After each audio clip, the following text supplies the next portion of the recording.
আজকে আমাদের সম্পদ, আমাদের বাপ দাদাদের দেওয়া সম্পদ, এত বড় গোরস্থান আমাদের বাপ দাদারা, আপনাদের বাপ দাদারা তারা দান করেছে, করেনি?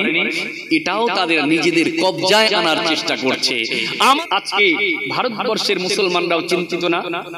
ভারতবর্ষের মুসলমানরাও চিন্তিত। গোটা পৃথিবীর বেঈমানদের রক্তচক্ষু আজকে মুসলমানদের দিকে, পৃথিবীর বেঈমানদের রক্তচক্ষু মুসলমানের দিকে। গোটা পৃথিবী চাইছে মুসলমানকে ধ্বংস করার জন্য, মুসলমানকে শেষ করার জন্য যুগে যুগে চেষ্টা হয়েছে, আজও চেষ্টা চলছে, কিয়ামত পর্যন্ত চেষ্টা চলবে না। পৃথিবীতে ইসলামের অনুসারী মুসলমানকে ঠেকানো যাবে না, বরং এই পৃথিবীর গোটা দুনিয়ার রাজত্ব আল্লাহ একদিন মুসলমানদের হাতেই দিয়ে দেবে। জোরে বলুন সুবহানাল্লাহ। ও জানেনা হযরত সালেহ বিন দিরগাম বলেন, আমাদের সাথে যখন হযরত আবু হুরায়রা হুজুরের সাক্ষাৎ হয়ে গেল, হযরত আবু হুরায়রা আমাদের পরিচয় নিলেন, আমরা কুফার মানুষ, আমরা কুফা থেকে হজ করতে গিয়েছি। ওই সময় হযরত আবু হুরায়রা কুফার হুজ্জাজে কিরামদেরকে ডেকে ডেকে বললেন, হে কুফার হাজী সাহেবেরা, আপনারা কুফার জমিন থেকে মক্কাতুল মুকাররমাতে এসেছেন।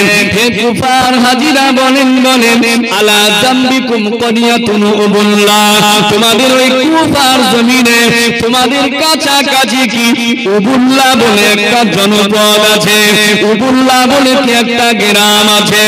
ও ভাইজানেরা, হযরত সালেহ বিন দিরগাম বলেন, কুল্লা নাম, আমরা বললাম হ্যাঁ, আমাদের কুফায় উবুল্লাহ বলে জনপদটা আছে, আমরা চিনি, উবুল্লাহ বলে গ্রামটা আমরা চিনি।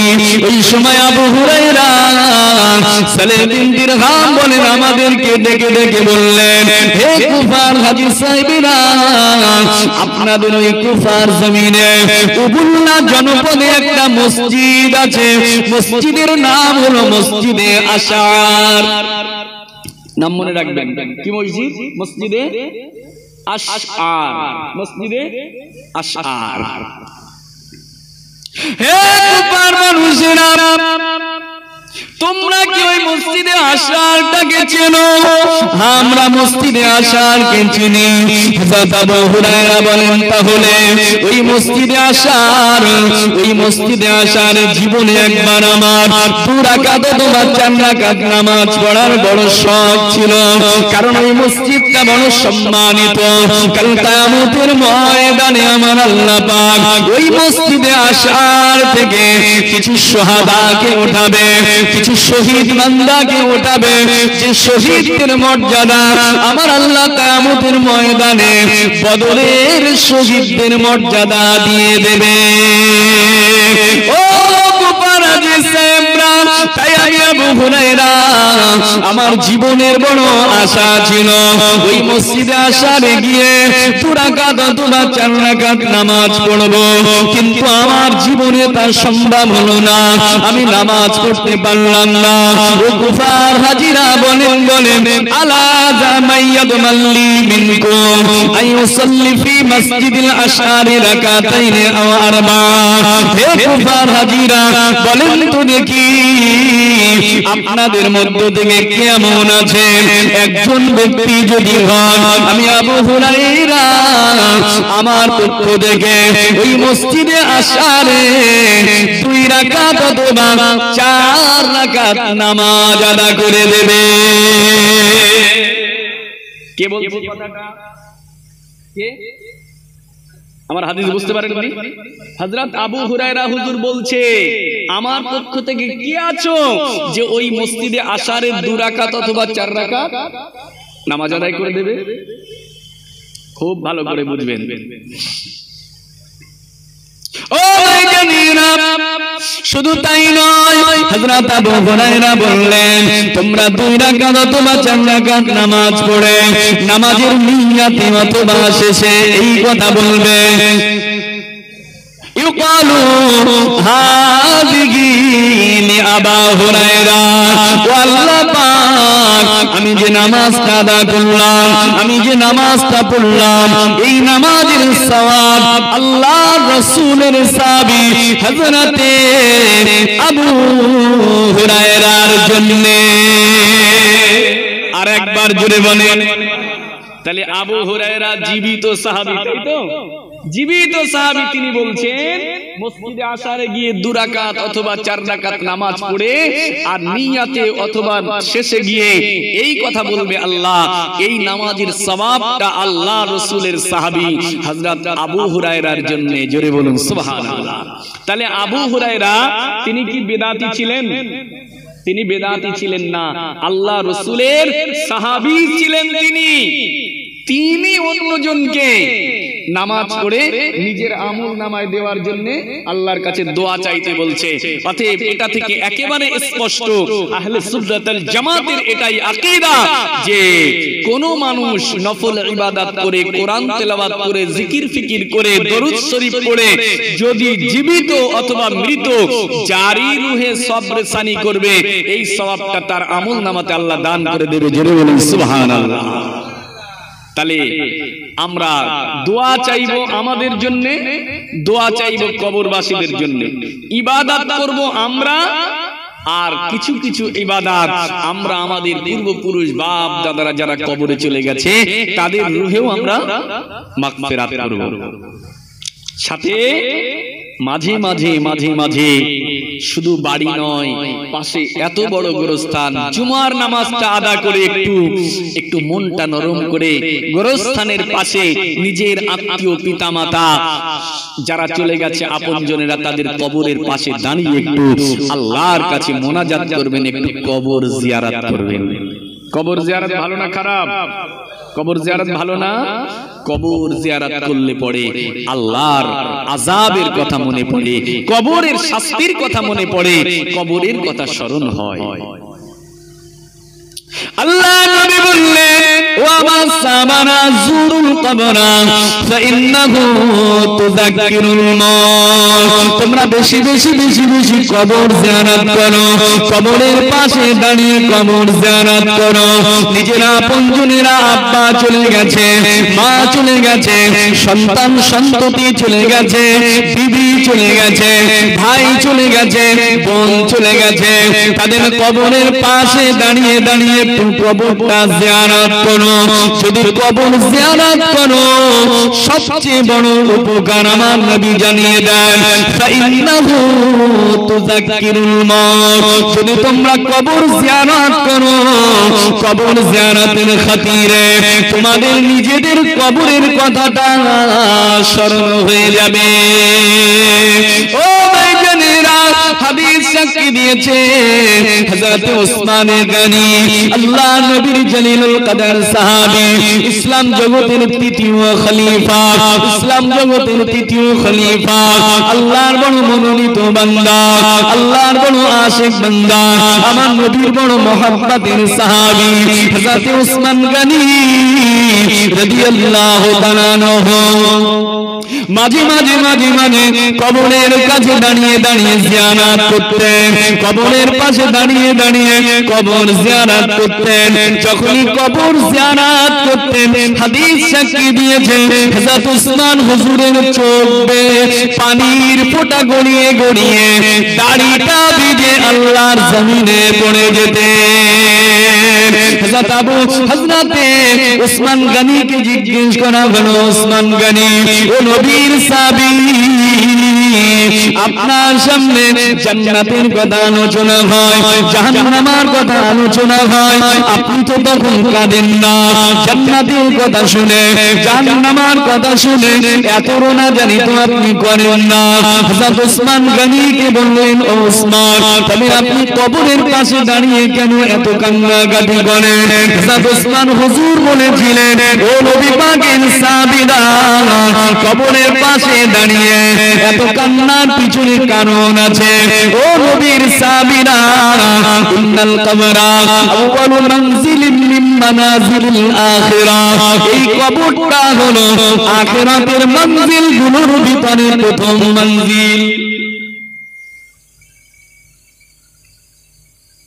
ফামান নাযা মিনহুম, যে ব্যক্তি কবর নামক জায়গা থেকে ছাড় পেয়ে যাবে তার পরবর্তী সমস্ত জায়গাগুলো সহজ হয়ে যাবে, সমস্ত মঞ্জিলগুলো তার জন্য আসান হয়ে যাবে। ওমান লাম ইয়ানজু ফামা বা'দাহু আশাদ্দু মিনহু আও কামা ক্বালা নবী আলাইহিস সালাম। আর যে ব্যক্তি কবর নামক এই জায়গাতে ধরা পড়ে যাবে আর আখিরাতের পরবর্তী সমস্ত মঞ্জিলগুলো তার জন্য কঠিন হয়ে যাবে। তাই আমি উসমান এই কবরের পাশে দাঁড়িয়ে আখিরাতের কথা চিন্তা করে আমার চোখের পানি ধরে রাখতে পারি না। তাহলে ওসমান গনির মতো সাহাবী তিনি কবর জিয়ারত করতেন, কবরের পাশে দাঁড়িয়ে দাঁড়িয়ে রোনাজারি করতেন, কাঁদতেন। আমরা কোন শ্রেণীর মুসলমান যে আমরা কবরের পাশে যাব না, কবরের পাশে দাঁড়িয়ে আমরা কান্নাকাটি করব না?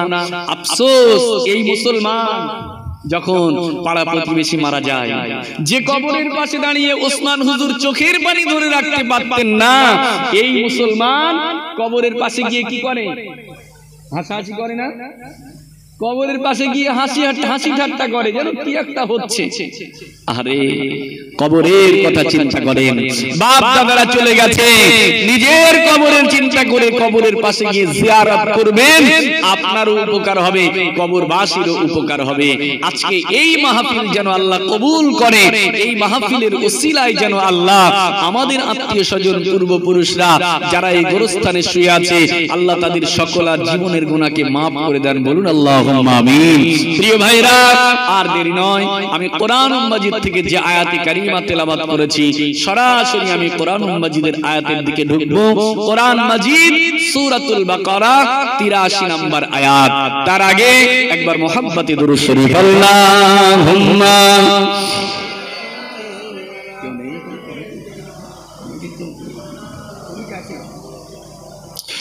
আল্লাহুম্মা সাল্লি আলা।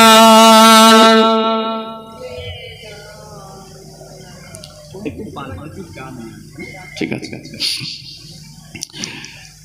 যা পাখি তুই যা রে আল মদিনায় ওড়ে, যা পাখি তুই যা রে আল মদিনায় ওড়ে, দিলাম চিঠি লিখে নবীর সবুজ ঘরে, যা পাখি তুই যা রে চিঠি নিয়ে যা রে, চিঠির ভিতর দিলাম দুরূদ সালাম ভরে, যা পাখি তুই যা রে আল মদিনায় ওড়ে।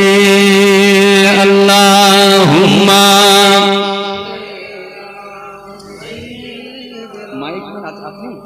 মাইক কে চালাচ্ছে, বেসটা একটু বেড়ে আছে বোধহয় না, ক্যান ক্যান করে আওয়াজ হচ্ছে, বেসটা একটু কমিয়ে দেন, আওয়াজটা ক্যান ক্যানটা কমিয়ে দেন।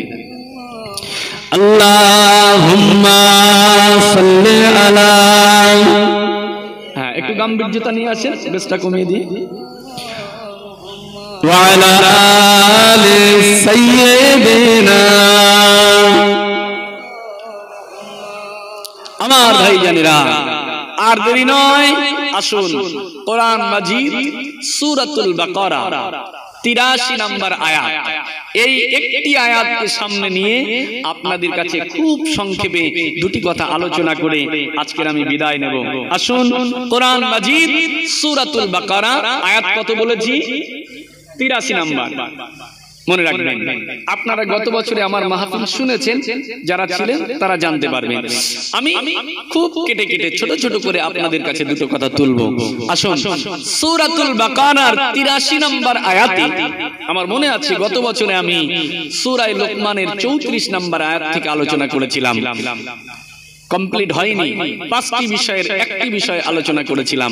আজকে যে আয়াতে কারিমা তেলাওয়াত করেছি আমি, এই একটি আয়াতের ভিতরে আল্লাহ তাবারক ওয়া তাআলা বান্দাদের জন্য 8টা হুকুম দিয়েছে। কটা হুকুম করেছেন আল্লাহ? 8। আয়াত কটা? একটা। আয়াত 1, হুকুম 8। আর এই আয়াতের ভিতরে আল্লাহ পাক যে 8টা আদেশ দিয়েছে, মূলত এই আদেশগুলো আল্লাহ পাক প্রথমে দিয়েছিলেন বনি ইসরাইল। বিশেষ করে তাফসিরে এসেছে হযরতে নবী মূসা আলাইহিস সালাম, মূসা নবীর উম্মতদেরকে ডেকে আল্লাহ প্রথমে এই 8টা আদেশ দিয়েছিলেন। তারপরে ওই আয়াতে কারিমাটি আবার আল্লাহ পাক কোরআন মাজিদে নাজিল করে উম্মতে মুহাম্মাদীর জন্য আবার ওই 8টা হুকুমকে আল্লাহ আদেশ বানিয়ে দিয়েছে। একবার জোরে বলুন সুবহানাল্লাহ। আল্লাহ পাক কখনো পূর্বের কোন মানুষের কথা কোরআনে এনে সেটা উম্মতে মুহাম্মাদীর জন্য আদেশ করেছে। যেমন আমরা জানি লোকমান আলাইহিস সালাম তার ইন্তেকালের সময় তিনি তার সন্তানদেরকে ডেকে কিছু ওসিয়াত করেছিল। আল্লাহ সেই ওসিয়াতের কথাগুলো কোরআনে বর্ণনা করে সেটাও আমাদের জন্য হুকুম বানিয়ে দিয়েছে। ঠিক এই আয়াতে কারিমার হুকুমগুলো আল্লাহ প্রথমে দিয়েছিলেন বনি ইসরাইলদের, মূসা নবীর উম্মতদের। তারপরে ওই হুকুমগুলো আবার কোরআনে নাজিল করে উম্মতে মুহাম্মাদীকে আল্লাহ হুকুম করেছে। বলুন সুবহানাল্লাহ। ঠিক আল্লাহ পাকের ভাষায় আগে আমরা বুঝে নেই আল্লাহ কিভাবে বলছেন। আল্লাহ বলছেন ওয়া ইয আখাযনা মিসাকা বনি ইসরাইল। আল্লাহ বলছেন যখন আমি বনি ইসরাইলদের কাছ থেকে অঙ্গীকার গ্রহণ করেছিলাম, যখন আমি বনি ইসরাইলদের থেকে অঙ্গীকার গ্রহণ করেছিলাম। এবার অঙ্গীকারগুলো কি একটা একটা করে মনে রাখেন। 1 নাম্বার অঙ্গীকার আল্লাহর ছিল, আল্লাহ বলছেন হে বনি ইসরাইলেরা লা তা'বুদুনা ইল্লাল্লাহ, হে বনি ইসরাইলরা তোমরা আল্লাহ ছাড়া আর কারো ইবাদত করবে না। একবার জোরে বলুন সুবহানাল্লাহ। তাহলে ইবাদত হবে একমাত্র আল্লাহ, আর কারো ইবাদত চলবে না। দ্বিতীয় হুকুম আল্লাহ বলছেন ওয়াবিল ওয়ালিদাইনি ইহসানা। বান্দা ঠিক আমার ইবাদতের পরে আমাকে একমাত্র ইবাদতকারী ভেবে আমার ইবাদত করেই দ্বিতীয় তোমাদের কাজ হবে তোমরা তোমাদের জনম দুঃখিনী মা, তোমাদের গর্ভধারণী মা আর তোমাদের জন্মদাতা পিতা, তোমাদের আব্বা আর মায়ের সঙ্গে তোমরা উত্তম মাধুর্যপূর্ণ ব্যবহার করবে। জোরে বলুন সুবহানাল্লাহ। 2 নাম্বার তৃতীয় হুকুম আল্লাহ ওয়াজিল কুরবা। বান্দা ঠিক এরপরে তোমার আব্বা মায়ের সঙ্গে যে ভালো ব্যবহারটা করেছো, তোমার আব্বা মায়ের সঙ্গে এই ভালো ব্যবহারের পরেই ঠিক ওই ব্যবহারটা যারা পাবে তারা হচ্ছে তোমার জিল কুরবা। জিল কুরবাদের সঙ্গেও তোমরা উত্তম মাধুর্যপূর্ণ ব্যবহার করবে। কারা জিল কুরবা? জিল কুরবা মানে হচ্ছে নিকটতম আত্মীয়, সবচেয়ে যারা কাছের আত্মীয়। এখন জিল কুরবা কাছের আত্মীয় বলতে কারা? আমরা কাদেরকে বুঝি? আমাদের সবচেয়ে কাছের আত্মীয় কারা? আমরা বেশি আত্মীয়তা করি কাদের সঙ্গে? হ্যাঁ, আব্বা মার পর্ব তো চলে গেছে, আব্বা মার কথা তো হয়েই গেছে যে আব্বা মায়ের সঙ্গে ভালো ব্যবহার করতে হবে। ঠিক তারপরের হুকুম তোমরা আব্বা মায়ের পরে তোমাদের জিল কুরবাদের সঙ্গে উত্তম মাধুর্যপূর্ণ ব্যবহার করবে। জিল কুরবা বলতে নিকটতম আত্মীয় বলতে আমরা হয়তো বুঝি আমাদের শ্বশুর শাশুড়ি, শালা শালি, ভাইরা ভাই। না, আসলে এরা নয়। আমি বলছি না যে এদের সঙ্গে আত্মীয়তা ছেড়ে দেন, এরা আপনার আত্মীয়। তবে এদের থেকে কাছের আত্মীয় যারা, সবচেয়ে নিকটতম আত্মীয় যারা, তারা হচ্ছে 4 জন ব্যক্তি। কজন? 4 জন। খুব ভালো করে শুনবেন। জিল কুরবা 1 নাম্বার জিল কুরবা হচ্ছে পিতার ভাই। পিতার ভাই চাচা। দ্বিতীয় পিতার বোন। কে কে? ফুপু। তৃতীয় মায়ের ভাই মামা। চতুর্থ হচ্ছে মায়ের বোন, কে? খালা। এই 4 জন হচ্ছে আপনার সবচেয়ে কাছের আত্মীয়। আল্লাহ বলে বান্দা তোমার আব্বা মায়ের সঙ্গে ভালো ব্যবহার করার পরেই তোমার উপরে তৃতীয় যে হুকুমটা আমি দিলাম, আব্বা মায়ের সঙ্গে যে ভালো ব্যবহারটা হয়েছে ওই ব্যবহার আব্বা মায়ের পরে যারা পাবে তারা হচ্ছে তোমার জিল কুরবা, চাচা, ফুফু, খালা, মামা। একবার জোরে বলুন সুবহানাল্লাহ। চতুর্থ আল্লাহর হুকুম ওয়াল ইয়াতামা। ওয়াল ইয়াতামা, বান্দা এরপরে তোমাদের প্রতিবেশীর ভিতরে যারা এতিম আছে, তোমাদের মধ্যে যারা এতিম আছে, আব্বা মা হারা, পিতৃহীন মাতৃহীন এতিম ছেলে মেয়েরা যারা আছে, এই এতিমের বাচ্চাদের সঙ্গে তোমরা উত্তম মাধুর্যপূর্ণ ব্যবহার করবে। জোরে বলুন সুবহানাল্লাহ। কটা হলো? 4। আচ্ছা, হ্যাঁ হ্যাঁ, 5 নাম্বার আল্লাহ এবার কি বলছে দেখেন। 5 আল্লাহ বলছে ওয়াল মাসাকিন, বান্দা এরপরে তোমাদের মধ্যে যারা মিসকিন আছে, মিসকিন মানে গরিবের বাচ্চা যারা, গরিবের সন্তান সন্ততি যারা আছে, তোমার প্রতিবেশীর ভিতরে ওই গরিবের সন্তানদের সঙ্গে তোমরা উত্তম মাধুর্যপূর্ণ ব্যবহার করবে। জোরে বলুন সুবহানাল্লাহ। কটা হলো? 5টা। 6 নাম্বার আল্লাহ বলছে ওয়াকুলু লিন-নাসি হুসনা, এরপরে বান্দা এই পৃথিবীতে যত মানুষ আছে, যত মানুষ আছে, না মুসলমানের কথা বলেনি, না মুমিনের কথা বলেনি, আল্লাহ বলেছে মানুষ। এই পৃথিবীতে যত মানুষ আছে, সে যে কোনো ধর্মের, যে কোনো বর্ণের, যে কোনো শ্রেণীর মানুষ হতে পারে, সমস্ত মানুষের সাথে যখন কথা বলবে, মানুষ হিসাবে, মানবিক দায়িত্ব হিসাবে প্রত্যেক মানুষের সঙ্গে তোমার কথাটা যেন হয় অত্যন্ত সুন্দর সুন্দর মাধুর্যপূর্ণ ভালো ভাষায় তাদের সঙ্গে কথা বলবে। একবার জোরে বলুন সুবহানাল্লাহ। 6টা হলো। 7 নম্বরে আল্লাহ এবার বলছেন ওয়া আকিমুস সালাতা, আল্লাহ বলছে ওয়া আকিমুস সালাতা, বান্দা এরপরে 7 নম্বরে বান্দা তুমি নামাজ প্রতিষ্ঠা করবে। জোরে বলুন সুবহানাল্লাহ। 8 নম্বরে আল্লাহ বলছেন ওয়া আতুজ যাকাতা, বান্দা এরপরে তুমি যাকাত প্রদান করবে। জোরে হবে না সুবহানাল্লাহ। হুকুম কটা হলো? 8টা। ফের মনে করেন, আমি দ্রুত বলে দিচ্ছি। 1 নাম্বার আল্লাহ ছাড়া কারো ইবাদত হবে না। 2য় পিতামাতার সঙ্গে ভালো ব্যবহার। 3য় জিল কুরবার সাথে ভালো ব্যবহার, নিকটতম আত্মীয়। 4র্থ এতিমের সঙ্গে ভালো ব্যবহার। 5ম মিসকিনের সঙ্গে ভালো ব্যবহার। 6 সমস্ত মানুষের সঙ্গে ভালো কথা। 7 নামাজ। 8 নাম্বার যাকাত। তাহলে বুঝলাম 8টা বিষয়। এখন বলেন, আপনাদের কাছে আমার প্রশ্ন, এই 8টা আদেশের মধ্যে, 8টা হুকুমের ভিতরে সবচেয়ে যেটা বড় ইবাদত, সবচেয়ে যেটা শ্রেষ্ঠ ইবাদত, আল্লাহর কাছে সবচেয়ে যেটা দামি ইবাদত, সেই ইবাদতটার নাম কি? বলেন বলেন। ইবাদতটার নাম নামাজ। আসুন একটা সুসংবাদ আপনাদেরকে শুনিয়ে দেই। ইতিপূর্বে ফুরফুরা শরীফ থেকে হোসাইন বুখারী গাজী রহমাতুল্লাহ আলাইহির আওলাদ, আজকের এই মাহফিলের প্রধান বক্তা যিনি, এই মাহফিলের যিনি প্রধান বক্তা, এই মাহফিলের মধ্যমণি, ফুরফুরা দরবার শরীফ থেকে এসেছেন আমাদের সকলের অত্যন্ত মোহাব্বতের মানুষ জনাব পীরজাদা ভাইজান হুজুর কিবলা, তিনি তাশরীফ এনেছেন। কিছুক্ষণের মধ্যেই আপনাদের খিদমতে আসবেন। আমরা সকলে খুশি হলাম তো নাকি? সন্তুষ্ট তো? সন্তুষ্ট যদি হয়ে থাকি একটু উচ্চ আওয়াজে তাকবীর দেই তো, নারায়ে তাকবীর। সকলে খুশি হতে পারলাম না, মোহাব্বতে উচ্চ আওয়াজে নারায়ে তাকবীর, আরো জোরে নারায়ে তাকবীর। সিলসিলায়ে হক মুজাদ্দিদে জামান, সিলসিলায়ে হক মুজাদ্দিদে জামান জনাব পীরজাদা ভাইজান হুজুর কিবলা, জনাব পীরজাদা ভাইজান হুজুর কিবলা, নারায়ে তাকবীর। আমার ভাইরা আসুন, তাহলে 8টা হুকুমের মধ্যে সবচেয়ে শ্রেষ্ঠ ইবাদতের নাম নামাজ। কোনো সন্দেহ আছে? এটা আমার কথা না, কোনো হুজুরের কথা না, কোনো বক্তারও কথা না, কোনো পীরের কথা না, কোনো নবীরও কথা না। কথা কার? আল্লাহ। কোরআন মাজিদে আল্লাহ বলে দিয়েছে শ্রেষ্ঠ জিকির, শ্রেষ্ঠ ইবাদতের নাম নামাজ। নামাজ শ্রেষ্ঠ ইবাদতের নাম নামাজ। কিয়ামতের ময়দানে যেদিন আপনি আল্লাহর সামনে দাঁড়াবেন, সেদিনে সর্বপ্রথমে আপনাকে আল্লাহর সামনে যে বিষয়ে জবাবদিহি করতে হবে সেটার নাম নামাজ।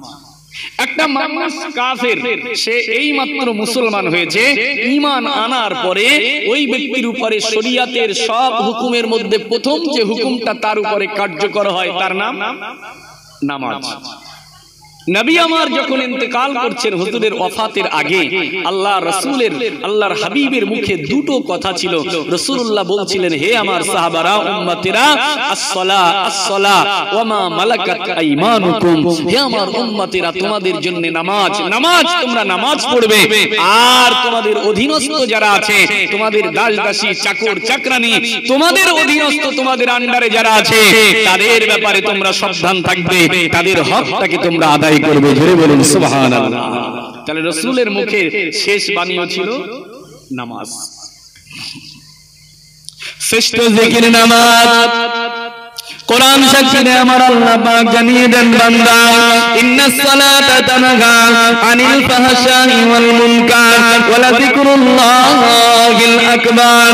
ও ভাইজানেরা, আমার আল্লাহ জানিয়ে দেন, বান্দা, ও বান্দা, তোমাদের ভিতরে যে সমস্ত অশ্লীলতা আছে, খারাপিয়াত আছে, নোংরামি আছে, বান্দা, তোমাদের ওই সমস্ত অশ্লীলতা থেকে, খারাপিয়াত থেকে, নোংরামি থেকে একমাত্র বাঁচাতে পারে আমার নামাজ। ওয়ালা যিকরুল্লাহিল আকবার।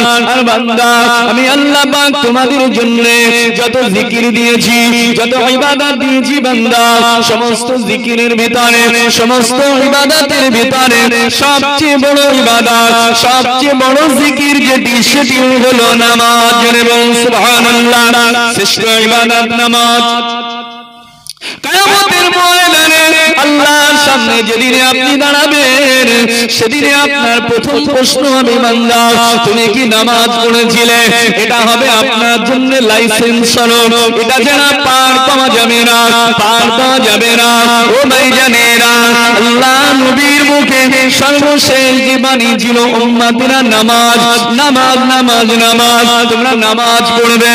একজন মানুষ কাফের থেকে মুসলমান হলে তার উপরে প্রথম শরীয়তের যে হুকুমটা জারি হয়, হুকুমটা কার্যকর হয়, তার নাম হলো নামাজ। ও ভাইজানেরা, এই নামাজ এমন একটা ইবাদত, নামাজ এমন একটা ইবাদত, কালাম শুনে রেখে দেন, এই নামাজ যদি আল্লাহর কোন বান্দা পড়ে, এই ব্যক্তির আমল নামাতে আর কোন গুনাহ থাকে না, পাপ থাকে না, অন্যায় বলে কিছুই থাকে না।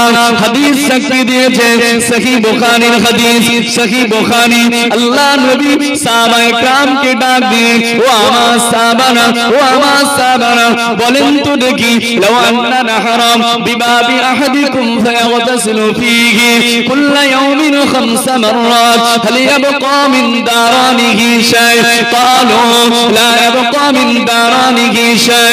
ও ভাইজানেরা, আল্লাহ নবী সাহাবায়ে কেরামকে ডেকে বলেন, সাহাবারা, বলেন তো দেখি, আপনাদের কারো বাড়ির উঠান দিয়ে, ঘরের আঙ্গিনা দিয়ে যদি একটা নদী প্রবাহিত হয়ে যায়, একটা নহর প্রবাহিত হয়ে যায়, আর ওই নহরে যদি সে দিনে 5 বার করে গোসল করে, সারা রাত ঘুমিয়ে সকালবেলা ঘুম থেকে উঠে একবার গোসল করবে, আবারও কিছু আপনার কিনা কাজ কাম করে দুপুরে আর একবার গোসল করবে, আবার বিকালে আর একবার গোসল করে নেবে, আবার ঘরে যখন যাবে সারাদিন কাজ কাম ছেড়ে সন্ধ্যাবেলায় ঘরে যাওয়ার আগে আর একবার গোসল করবে, আবার রাতে খানা খাওয়ার পরে, আবার ঘুমানোর আগে আর একবার গোসল করে নেবে।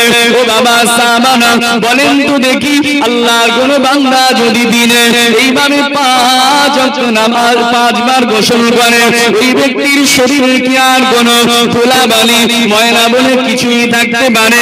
সাহাবায়ে কেরাম জবাব দিলেন, না।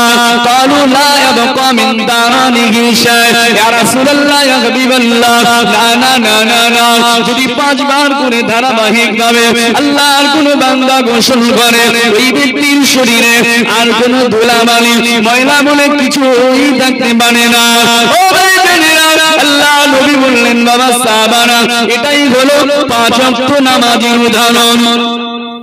আল্লাহর কোন বান্দা যেমন দিনে 5 বার গোসল করলে তার শরীরে কোন ধুলাবালি, ময়লা বলে কিছুই থাকে না, অনুরূপ ভাবে আল্লাহর কোন বান্দা যদি দিনে 5 ওয়াক্ত নামাজ আদায় করে, 5 বার যদি নামাজ আদায় করে, যেমন 5 বার গোসল করলে তার শরীরে ধুলাবালি থাকে না, অনুরূপ ভাবে 5 ওয়াক্ত নামাজের কারণে ওই নামাজি আমল নামাতে আর কোন গুনাহ বলে, পাপ বলে, অন্যায় বলে কিছুই থাকে না। একটু জোরে হবে না? তাহলে এই নামাজ সবচেয়ে সেরা ইবাদত যেটি নামাজ, সেই নামাজের কথা এই আয়াতে কারিমার মধ্যে আল্লাহ কত নম্বরে নিয়ে এসেছে মনে আছে? না না না, কত নম্বরে এনেছে ধারাবাহিক সিরিয়ালে? কত নাম্বার? 7। আপনি ঠিক বলেছেন। তাহলে শ্রেষ্ঠ ইবাদত নামাজ, কোনো সন্দেহ নেই। সেই শ্রেষ্ঠ ইবাদত আল্লাহর কাছে সবচেয়ে বড় ইবাদত যেটি, সেটি এই আয়াতের মধ্যে আল্লাহ নিয়ে আসলেন কত নম্বরে? 7 নম্বরে। প্রশ্ন আমার কেন? প্রশ্ন আমার কেন? আল্লাহ কেন নামাজকে এই আয়াতের ভিতরে 7 নম্বরে নিয়ে আসলেন? নামাজ তো সেরা, আমরা সব সময় সেরাকে আগে রাখি না? আপনাদের ইস্তেহার যদি তৈরি হয় জলসা মাহফিলের, সেখানেও দেখা যাচ্ছে যিনি বক্তাদের ভিতরে সেরা তার নামটা প্রথমে থাকে। তিনি প্রধান বক্তা হন, তিনি প্রধান অতিথি হন, তারপরে ধারাবাহিকভাবে দ্বিতীয় তৃতীয় করে আমরা সাজাই। কিন্তু নামাজ সবচেয়ে সেরা, নামাজ সবচেয়ে বড় ইবাদত, তারপরেও আল্লাহ এই আয়াতের ভিতরে নামাজকে কেন নিয়ে আসলেন 7 নম্বরে? আমার প্রশ্ন এটা, আর জবাব দিয়ে জলসা শেষ হবে আজকে। নামাজকে কেন আল্লাহ 7 নম্বরে নিয়ে আসলেন? সেরা জিনিস আগে থাকবে, কিন্তু কেন 7 নম্বর? আসলে এই আয়াতে কারিমার ভিতরে আমার আল্লাহ নামাজের আগে বান্দাকে প্রকৃত মানুষ হওয়ার শিক্ষা দিয়েছে। জোরে বলুন সুবহানাল্লাহ। নামাজ আপনাকে পড়তেই হবে, নামাজ ছাড়া নাজাত পাবেন না। যারা জান্নাতে যাবে, জান্নাতীরা নামাজি হবে, কিন্তু সব নামাজি জান্নাতি হবে না। যারা জান্নাতে যাবে তারা নামাজি হবে, কিন্তু সব নামাজি জান্নাতি হবে না। এটা স্পষ্ট তো? আমরা জানি আল্লাহ কোরআন মাজিদে স্পষ্টভাবে জানিয়েছে সব নামাজি জান্নাতে যাবে না, সব নামাজি জান্নাতে যাবে না। কোরআন সাক্ষী দিয়েছে। কোরআন মাজিদ সূরাতুল মাউন 30 পারার একটি ছোট্ট সূরা, আল্লাহ জানিয়েছে ফাওয়াইলুল লিল মুসাল্লিন, ওই নামাজির জন্য দুর্ভোগ, ওই নামাজি ওয়াইল নামক জাহান্নামায় যাবে, আল্লাযীনা হুম আন সালাতিহিম সাহুন, যে তার নামাজের ব্যাপারে উদাসীন, নামাজের ব্যাপারে গাফেল। আর কে? আল্লাযীনা হুম ইউরাউন, আর ওই নামাজি জাহান্নামায় যাবে যে নামাজি নামাজ পড়ে কিন্তু নামাজটা দেখানোর জন্য, মানুষকে দেখানোর জন্য, যে মানুষ আমাকে নামাজি বলবে, মানুষ আমাকে আবেদ বলবে, সেই জন্য সে নামাজ পড়েছে। এই নামাজি দুর্ভোগের জন্য সে জাহান্নামে যাবে। অতএব সব নামাজি জান্নাতি হবে না, হবে না, হবে না। প্রিয় ভাইরা আমার, নামাজ পড়লেই জান্নাতে যাওয়া যাবে না। তবে হ্যাঁ, নামাজিরাই জান্নাতে যাবে ওই নামাজি যে নামাজির নামাজটা হবে প্রকৃত নামাজ। আর প্রকৃত নামাজি হতে গেলে নামাজের আগে আল্লাহ 6টা বিষয় শিক্ষা দিয়েছে। বান্দা এই 6টা কাজ করে প্রকৃত মানুষ হয়ে, প্রকৃত আবেদ হয়ে, প্রকৃত দাস হয়ে, প্রকৃত নামাজি হয়ে, তারপরে তুমি আমি আল্লাহ পাক আমার নামাজের কাতারে এসে দাঁড়িয়ে যাও। জোরে বলুন সুবহানাল্লাহ। বলেন, আমি আপনাদের খিদমতে সেই দক্ষিণ 24 পরগনা থেকে এসেছি। এত দূর সফর করে 170-80 কিলোমিটার রাস্তা, এত দূর সফর করে আপনাদের কাছে বাঁকুড়া জেলার আপনার তালডাংরা থানার অন্তর্গত রাজপুর গ্রামে যে এসেছি, আমি এসে অত্যন্ত পিপাসার্থ। যে বাড়িতে আমাকে বসতে দিল অত্যন্ত ভালো মানুষ, গত বছরেও বসেছিলাম, এবারেও বসেছি, অনেক ভালো। কিন্তু আমি এসে যদি আমি পানি চাইলাম, ভাই আমি পিপাসার্থ, আমাকে একটু পানি দাও।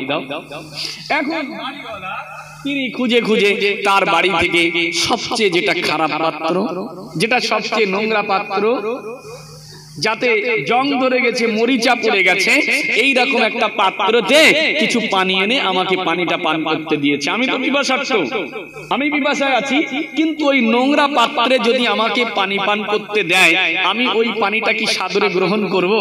পান করব না? না, ও নোংরা পানি নোংরা পাত্রে দিয়েছে, ওটা কেন আমি পান করব? দরকার নেই, আমার পিপাসা লাগে লাগে অন্য জায়গা থেকে আমি দেখি।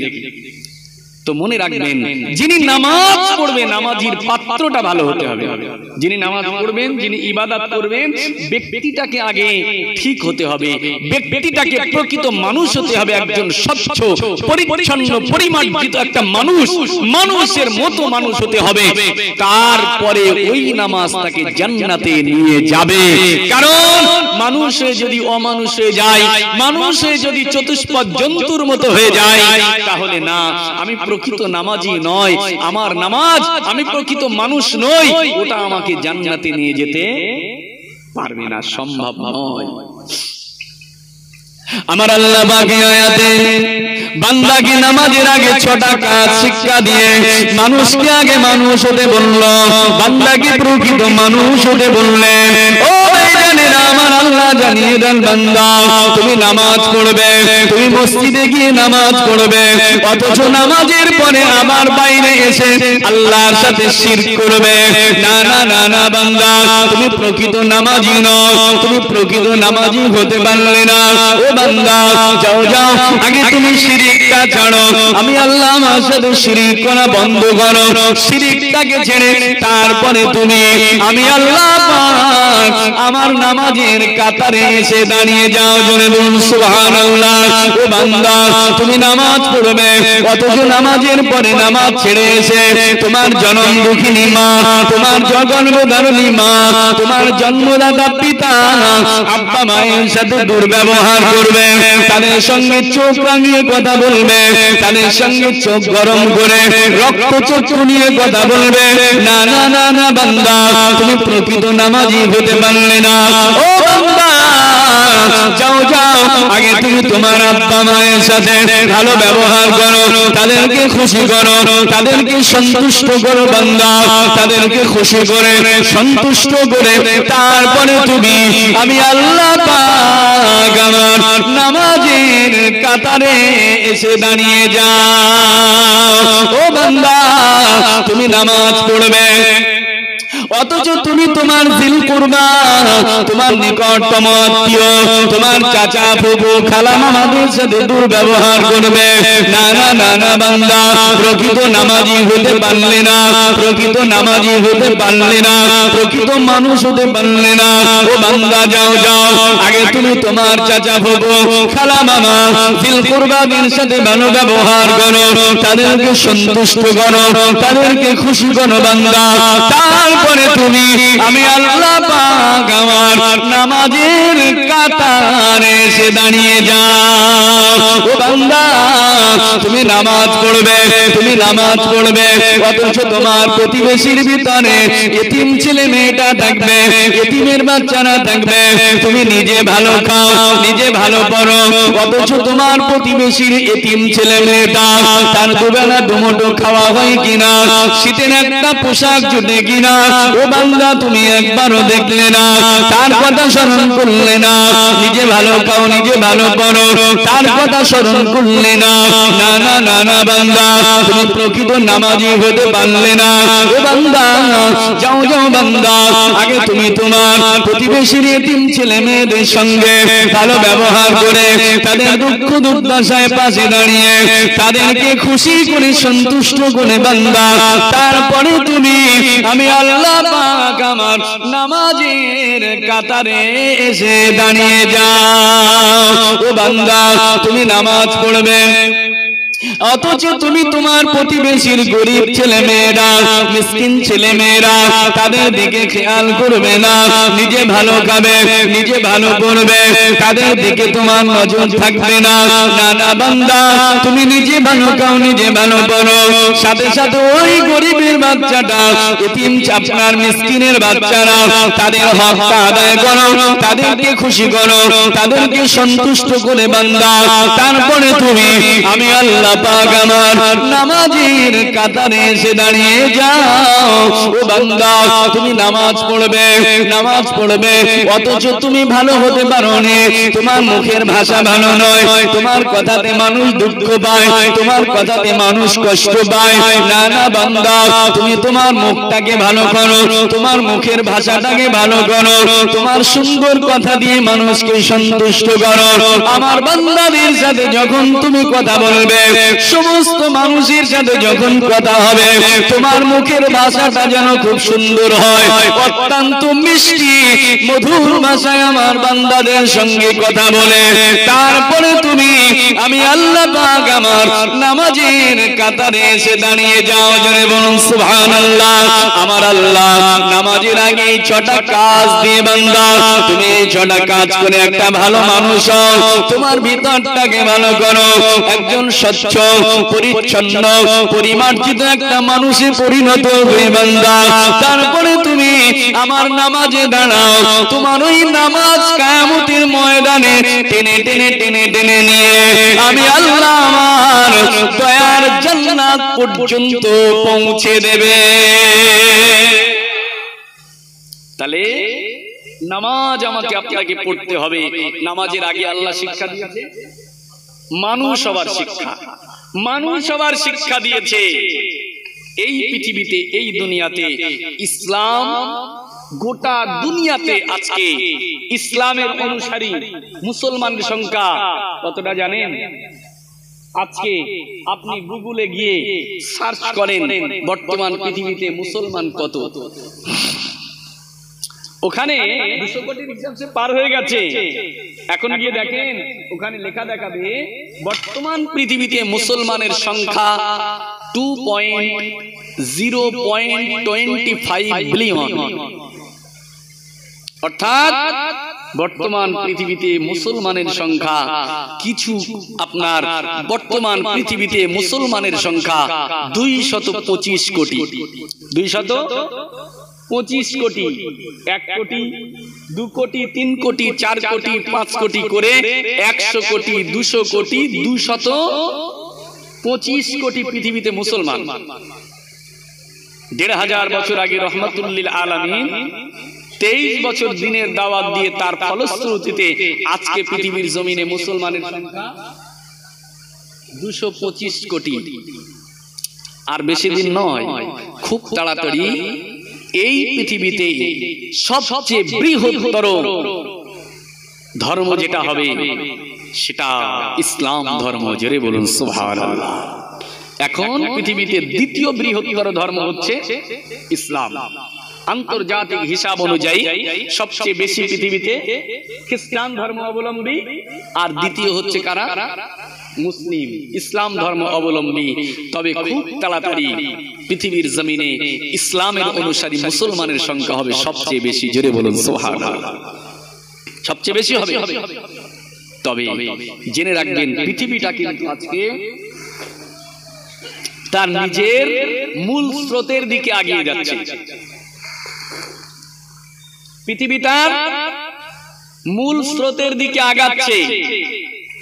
গোটা পৃথিবীর বেঈমান কাফেরেরা, গোটা পৃথিবীর বেঈমানদের রক্তচক্ষু আজকে মুসলমানদের দিকে। পৃথিবীর বেঈমানদের রক্তচক্ষু মুসলমানের দিকে। গোটা পৃথিবী চাইছে মুসলমানকে ধ্বংস করার জন্য, মুসলমানকে শেষ করার জন্য যুগে যুগে চেষ্টা হয়েছে, আজও চেষ্টা চলছে, কিয়ামত পর্যন্ত চেষ্টা চলবে না। পৃথিবীতে ইসলামের অনুসারী মুসলমানকে ঠেকানো যাবে না, বরং এই পৃথিবীর গোটা দুনিয়ার রাজত্ব আল্লাহ একদিন মুসলমানদের হাতেই দিয়ে দেবে। জোরে বলুন সুবহানাল্লাহ। তবে এটাই তো মূল স্রোত। আপনি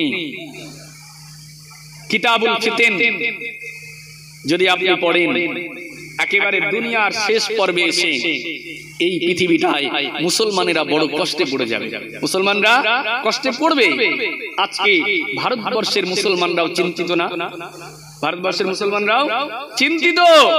একের পর একটা ইসলাম ধর্মের আইনকে তারা উইথড্র করে নতুন আইন বাস্তবায়িত করে ইসলামের মুসলমানদের ধর্মীয় অনুভূতির উপরে আঘাত হানছে না? আজকে আমাদের সম্পদ, আমাদের বাপ দাদাদের দেওয়া সম্পদ, এত বড় গুরুস্থান আমাদের বাপ দাদারা, আপনাদের বাপ দাদারা তারা দান করেছে, করেনি? এটাও তাদের নিজেদের কবজায় আনার চেষ্টা করছে। আমাদের সম্পদকে, আমাদের অর্থকে তারা নিজেরা আত্মসাৎ করার জন্য চেষ্টা করছে, আত্মসাৎ করার চেষ্টা করছে। জেনে রাখবেন এটা আমাদের উপরে চাপ আসবে, এটা হবে, অনেক কষ্টের পরীক্ষা দিতে হবে। কিন্তু সেই পরীক্ষা যত আমাদের উপরে চাপ আসছে, যত মুসলমানের কষ্টের শিকার হতে হচ্ছে, জেনে রাখবেন আমাদের বিজয়ের পথটা ততই প্রশস্ত হয়ে যাচ্ছে। জোরে বলুন সুবহানাল্লাহ। কষ্ট করতে হবে, পরীক্ষা দিতে হবে, পরীক্ষার পরে আল্লাহ আমাদেরকে উত্তীর্ণ করে পৃথিবীর রাজ ক্ষমতা আল্লাহ আমাদের হাতেই একদিন দিয়ে দেবে। বলুন ইনশাআল্লাহ।